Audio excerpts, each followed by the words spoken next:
Dans cet exercice, on nous dit qu'un commerçant a acheté une machine de production pour 18 750 € hors TVA et que la valeur de cette machine diminue de 25% chaque année par rapport à sa valeur antérieure. Et on va essayer de savoir si ce commerçant va faire une perte ou un bénéfice s'il revend cette machine pour 8 000 € au début de la 4e année.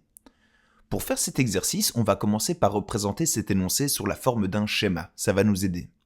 Donc, au début de l'année 1, notre commerçant achète sa machine pour 18 750 €. Un an après, donc au début de l'année 2, sa machine aura perdu 25% de sa valeur.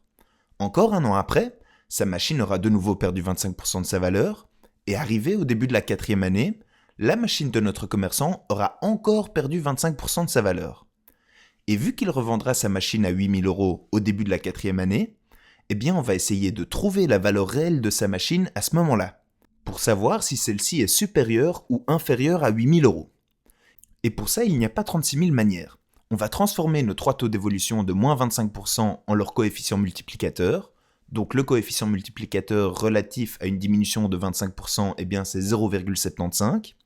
Une fois que ça c'est fait, on peut obtenir un taux d'évolution global en multipliant nos coefficients multiplicateurs entre eux. Et vous êtes d'accord que 0,75 fois 0,75 fois 0,75, eh bien c'est la même chose que 0,75 exposant 3.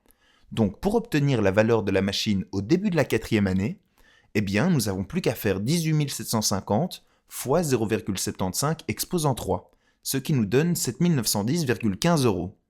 Et donc on voit bien que notre commerçant revendra sa machine plus cher que ce qu'elle ne vaut vraiment. Donc il réalisera un bénéfice.